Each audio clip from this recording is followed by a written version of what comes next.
I've always believed in making my own way, so living solo in this bustling city, just a stone's throw from where I work as an editor at a large book publishing, has been perfect for me.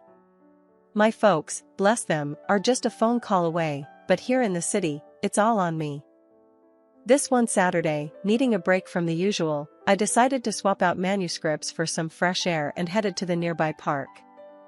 It's my go-to spot for some quiet, usually. I was lost in thought, maybe more than I should have been, because I didn't see the bike path up ahead. "Watch out." That was the first thing he said to me. I jumped back just in time as this guy on a bicycle screeched to a halt right where I would have been a second later. "Jesus, lady, you trying to get yourself killed?" he snapped, catching his breath. He was clearly annoyed but also seemed relieved that he hadn't hit me. "I'm so sorry, I wasn't looking. Are you okay?" I stammered, feeling like a complete fool. "Yeah, I'm fine. No thanks to you, though. You gotta watch where you're going." His tone was harsh, but his concern seemed genuine. I know. I just zoned out. "Thanks for stopping in time," I replied, feeling my cheeks heat up. He ran a hand through his hair, looking a bit calmer. "Alright, no harm done, I guess. But maybe keep off the bike lane, huh?" "Deal," I said, managing a small smile. "I'm Jenna, by the way." "Tom," he said, offering a hand, which I shook. "So, Jenna, always this distracted, or is it just my lucky day?" "Only on Saturdays," I quipped back, feeling a bit more at ease. We both laughed, and somehow, that awkward start turned into coffee at the nearby cafe. Turns out, Tom worked at a car sales company. He was straightforward, kind of blunt, but funny. We talked about everything, from books, which he admitted he didn't read much of, to cars, which I knew nothing about. It was easy, simple conversation, the kind where you suddenly realize hours have passed. "Didn't think I'd end up spending my afternoon with the woman who almost wrecked my bike," Tom said as we stood up to leave. "And I didn't think I'd be thanking the same guy who called me a killer on our first chat," I shot back, laughing. "Well, guess we're both full of surprises. Can I see you again, Jenna? Maybe on a day when you're not in the path of moving vehicles?" I nodded, smiling. "I think I can arrange that." Over the next few weeks, Tom and I started seeing each other more often. At first, it was just casual coffee dates and walks through different parts of the city. He had a rough way of talking, but it grew on me, felt real and down to earth. Before I knew it, these friendly meetups turned into late-night talks, dinners at places that became our spots, and slow, revealing conversations about our lives. There was something about Tom that felt familiar and exciting at the same time. I was drawn to his blunt charm, and from those ordinary meetings, an affair began. The more things progressed with Tom, the more inevitable it became that I'd meet his folks. They lived in the suburbs, a nice big house with a yard and all. Tom had warned me his mom was a bit traditional, but I wasn't prepared for just how much. We pulled up to their house, and right from the start, it was clear his parents had been eagerly waiting for us. His mom, a robust lady with a warm smile, welcomed us at the door, enveloping Tom in a big hug and giving me a once-over that felt a bit too long. "Jenna, dear, it's so nice to finally meet you. Tom has told us so much about you," she said, pulling me into a hug that felt more like she was trying to figure out my dress size than welcome me. "Thanks, Mrs. Harper, it's great to meet you too," I replied, trying to match her warmth. We sat down in the living room, and Mrs. Harper wasted no time diving into the conversation. "So, Jenna, Tom tells us you work at a publishing house. That must be exciting, handling books all day." "It is, Mrs. Harper. I love my job. It's fulfilling to be part of the creative process," I said, glancing at Tom, hoping he'd help steer the conversation. "That's nice, dear. But you know, once you two settle down, you'll need to think about what's really important. Family should come first, and a woman's touch in the home is irreplaceable," she said, not missing a beat. Tom's dad, who had been quietly observing the exchange, chimed in with a nod. "Absolutely. A stable home is the foundation of a good life. Right, son?" Tom shifted uncomfortably but managed a nod. Yeah, Mom, Jenna's really great at managing her time though. She's pretty organized and sharp. Well, of course, but managing a home is different, you know. It's a full-time commitment, his mom countered, fixing her gaze on me like she was trying to solve a puzzle. I cleared my throat, feeling the need to defend my position. I believe it's possible to balance both, Mrs. Harper. I think a modern family can have two working parents. It's all about teamwork, isn't it? Mrs. Harper smiled, but it didn't quite reach her eyes. Oh, dear, that's a nice thought. But in reality, children need their mother. And a house needs a woman's touch, not just a quick sweep. The conversation drifted to other things, but the seed had been planted. Dinner was served, and it was like sitting in a minefield. Every compliment about the food felt like a veiled suggestion for me to take notes. Jenna, do you cook often? Mrs. Harper asked as she served a perfectly roasted chicken. Sometimes, when I can. Work keeps me pretty busy, I replied, trying to keep it light. Ah, well, you'll find great satisfaction in keeping your family fed and your house in order. There's a rhythm to it that's quite fulfilling, she explained, passing the mashed potatoes like she was handing down wisdom.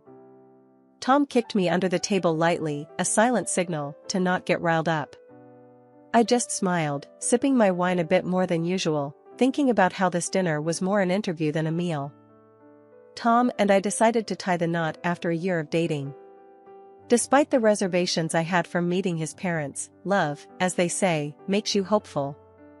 We planned a modest wedding, just close family and friends, nothing fancy, just how we both wanted it, or so I thought. The wedding day was a blur of smiles, flowers, and a small crowd of well-wishers at a local community hall we'd booked. It was quaint, draped in simple decorations, and there was an air of excitement, or maybe that was just my nerves. The ceremony was short and sweet. We exchanged vows, rings, and a kiss that sealed the deal. Everyone clapped, and it felt right, at that moment at least. At the reception, while we were munching on finger food, Tom leaned over and said, "So, I was thinking about our next steps, about moving into a bigger place." I nodded, munching on a celery stick. Sure, we talked about needing more space. What did you find? There's this great apartment, bigger and really nice. It's actually near where I grew up, he added, watching my reaction closely. Near your parents? I asked, trying not to sound too concerned. Yeah, it's convenient, and Mom and Dad would be thrilled to have us close by. Plus, Dad mentioned he could help us out with the rent for a bit. I paused, thinking about the constant visits from his mom I'd have to endure. That's generous. But, Tom, you know how I value our independence. I don't want to feel like we're not on our own. Tom squeezed my hand. I get it, Jenna, but think about it. It's a good financial move, and it'll be nice to have family nearby, you know, for when we decide to start our own. I wasn't convinced, but decided to give it a shot. Okay, we can try it. But if it feels too crowded, we need to reconsider, all right? Deal. Tom smiled, and we went back to entertaining our guests. Moving in was a hassle. The apartment was indeed spacious and had a lovely view of a nearby park, but it was also a 40-minute drive from my work, which added to my daily commute. Tom's parents, true to form, were over often. His mom came by with housewarming gifts, which were really just ways to imprint her taste on our decor. Jenna, dear, I brought you some nice curtains, much better than those drab ones you picked out, she said one afternoon, holding up a garish set of floral curtains. Thanks, Mrs. Harper, but I actually like the ones we have. I tried to keep my tone light. Oh, but these will brighten up the living room so much more, she insisted, already walking over to change them. The tension was palpable each time she visited, and I felt like I was walking on eggshells in my own home. Tom did his best to mediate, but it was clear that his idea of close to family and mine were worlds apart. Over time, the topic of how we should live our lives began cropping up more frequently. Tom increasingly expressed his preference for traditional family roles.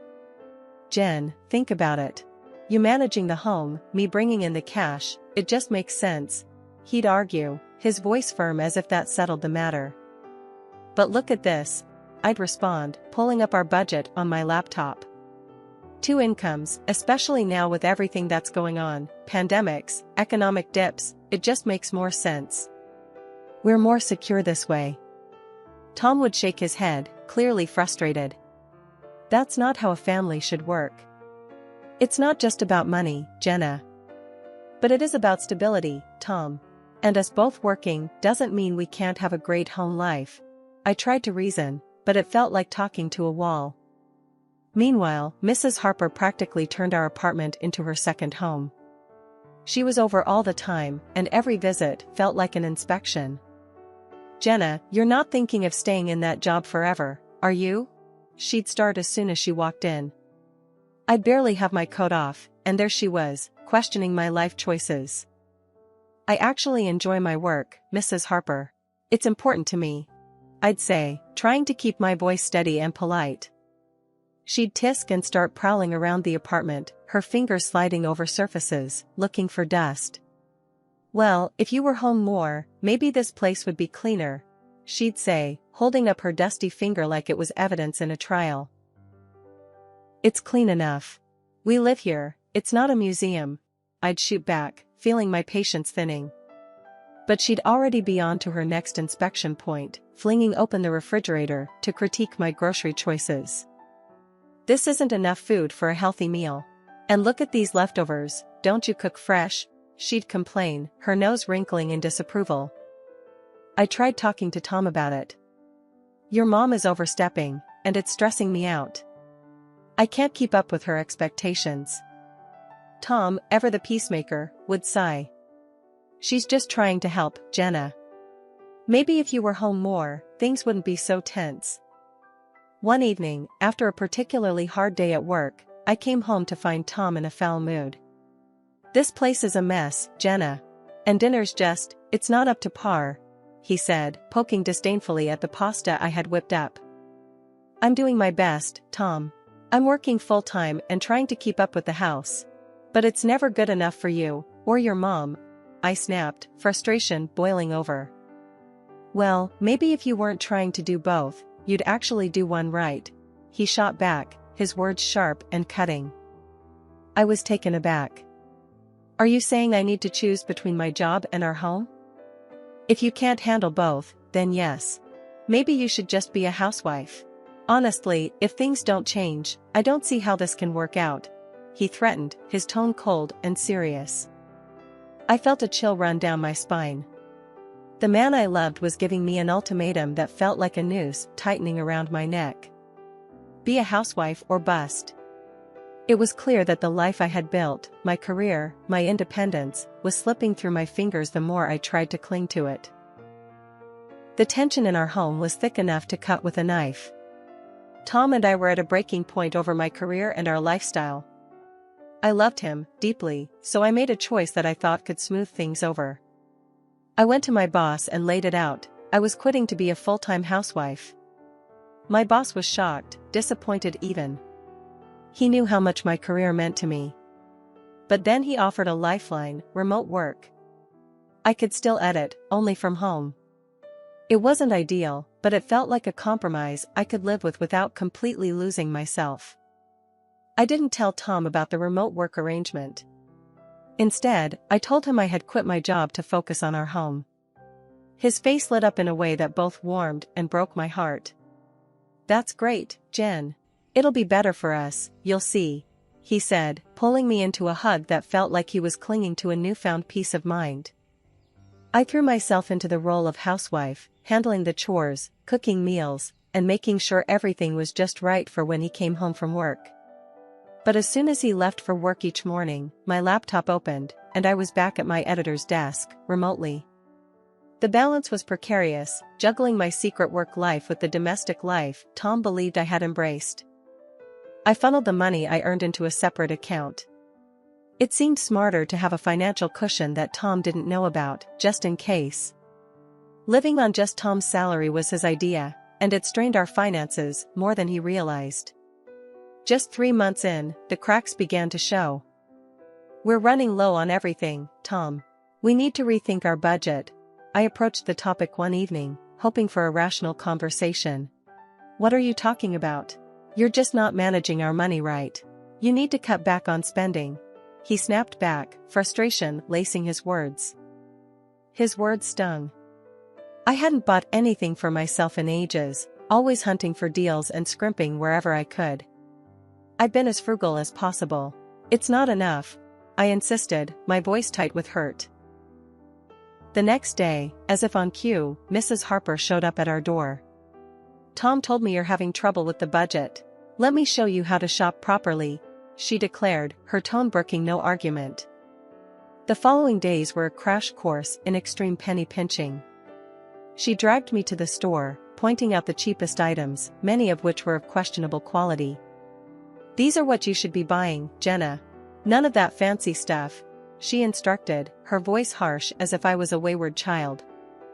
She even showed me how to dilute dish soap to make it last longer, her eyes sharp. You'll learn to make do with less. It's good for you, she said, nodding to herself more than to me. Every receipt was scrutinized, every expenditure questioned. Why did you buy this? You don't need to be traveling around when there's work to be done here, she scolded when she saw a bus ticket stub. It was more than just saving money, it felt demeaning, like I was under constant surveillance. Living this way, under the strict rules dictated by Tom and enforced by his mother, was stifling. One afternoon, I locked myself in the bedroom and called my mom. Mom, I don't know what to do anymore. I started, my voice cracking a bit as I explained how Mrs. Harper had been teaching me to stretch every dollar to the extreme, making me feel like I was living in the Great Depression. That's not normal, Jenna, my mom said firmly. You're supposed to be partners. It sounds like she's trying to control everything. And Tom should not be letting this happen. I sighed, feeling a small wave of relief just hearing her say it. I know, Mom. It's just so hard. I try to stand up for myself, but it always turns into a huge fight. Just as I was about to say more, the bedroom door swung open. Tom stood there, his face twisted in anger. He had overheard me. Without a word, he marched over, grabbed the phone from my hand, and ended the call. A wife shouldn't be complaining about her husband and mother-in-law like some kind of traitor, he snapped, his voice cold and harsh. I was stunned. Tom, I was talking to my mom. I needed someone to talk to. That doesn't give you the right to badmouth us. Especially not to your mother, he retorted, his eyes narrowing. The argument spiraled from there, voices raised, words that couldn't be taken back. In a huff, Tom stormed out, slamming the door behind him. He was gone for the rest of the day, leaving me alone with my thoughts, which were a tangled mess of sadness and frustration. It was well past midnight when I heard the key turn in the lock. Tom stumbled in, reeking of alcohol. His usual stern demeanor was replaced by a sloppy, cruel drunkenness. I should have listened to my mom. She warned me about marrying someone like you. He slurred, his words like daggers. I stood up, my own anger rising. Tom, you're a grown man. Stop letting your mother run our lives. You don't need her approval for every little thing. That seemed to set him off even more. If you're so unhappy, why don't you just leave? He yelled, stepping close, his voice booming in the confined space of our apartment. It's 3 a.m., Tom. It's not safe, I replied, trying to reason with him even as my voice shook. I don't care. Get out, he shouted, not even looking at me. I hesitated only for a moment before I started to pack the essentials, my phone, some clothes. When I went to grab my wallet, Tom snatched it from my hands. I earned this money, Jenna. You have no right to it, he said, venom in his tone. Panic surged through me, but then I remembered my own account, my secret safety net. I called a taxi and left without looking back, Tom's angry shouts fading behind me as I closed the door. I found a temporary shelter in a nearby hotel. The morning after leaving Tom, I was up early, my mind racing with all that needed to be done. The first stop was a lawyer's office. It was a small, unassuming place, but the lawyer, Mr. Edwards, was sharp and kind. He listened as I laid out everything that had happened, nodding in understanding. "We'll get the divorce papers drawn up right away. You have rights, Jenna, and we'll make sure you're protected," Mr. Edwards assured me, his voice firm and confident. Armed with my newly drafted divorce papers, I returned to the apartment where Tom and I had lived. The place was silent, the remnants of last night's chaos evident in the strewn bottles and Tom's snoring form on the couch. He hadn't even made it to the bedroom. I began packing my things quickly, stuffing clothes, books, and personal items into boxes and bags. The reality of leaving this chapter behind felt both liberating and heavy. As I zipped up the last suitcase, Tom stirred on the couch. "Jenna? Hey, can you grab me a beer?" he mumbled, still half asleep, not even noticing the suitcases. Instead of a beer, I placed the divorce papers on the coffee table in front of him. "Here's what I can give you," I said, my voice steady. Tom blinked, slowly coming to. He picked up the papers, scanning them, a smirk appearing on his face. "What's this? You're serious? Come on, Jen. You'll come back. Just say sorry to me and my mom, promise to follow the rules, and we can forget all this." I couldn't help but laugh, a short, bitter sound. "No, Tom. I'm not coming back. Not now, not ever. This is goodbye." I left the apartment, the door closing behind me with a click that sounded like the locking of my past. I moved into a rented apartment that afternoon, a small place, but mine alone. Returning to work full-time at the office felt like stepping back into a world where I was in control. The familiar buzz of the office, the clack of keyboards, and the scent of coffee brewing, everything reminded me why I loved my job. I also reconnected with my friends and my parents, rebuilding the bridges that had been strained during my turbulent marriage. Catching up over long dinners and weekend brunches, I shared laughs and stories, feeling the strength of these relationships that had weathered so much. One late afternoon, as I was wrapping up a manuscript, my phone buzzed. Glancing at the screen, I saw a name I hadn't expected, Claire, a close friend from the city who had been my sounding board through the worst of times. "Hey Claire, what's up?" I answered, smiling as I heard her enthusiastic voice. "Jenna, I'm so glad I caught you. Listen, a few of us are getting together this weekend at that new cafe downtown. You have to come. It's been ages, and everyone's dying to see you." The cafe meetup turned out to be just what I needed. Laughter, updates, and a gentle nudge back into the social world. It felt good to be among friends, to share stories and listen to theirs, feeling the camaraderie that I'd missed. As the gathering wound down, Claire caught me by the arm as we were leaving. "Hey, how are you really doing, Jen?" she asked, her gaze piercing, but kind. I took a deep breath, letting the truth surface. "I'm getting there, Claire. It's been tough, but I think I'm finally moving forward for real." A few months into my new old life, my phone rang while I was reviewing a particularly challenging manuscript. The screen flashed Tom's name. Taking a deep breath, I answered, my voice cool and collected. "Jenna, hey, I need to talk to you." Tom's voice came through, hesitant and a bit desperate. "What is it, Tom?" I asked, not really in the mood for pleasantries. "Well, I got fired," he blurted out. "And things are tight. I was wondering." "You need money." I finished for him, not surprised by the turn of the conversation. "Yeah. And, well, I was thinking maybe we could start over, you know? If you apologize to my mom and me, and we could try again. You could take care of us." His voice was hopeful, almost pleading. I couldn't help it, I burst into laughter. The idea was so ludicrous it took me a moment to gather myself. "Tom, you're joking, right? You want me to apologize, support you, and come back to all that mess? You've ditched your principles pretty fast, haven't you?" There was a silence on the other end. "So, is that a no?" "Yes, Tom, that's a no. A big one," I replied, still chuckling at the absurdity. "I'm doing well, really well actually, and I'm not about to give up my freedom and happiness for another round of whatever that was." Hanging up, I shook my head in disbelief.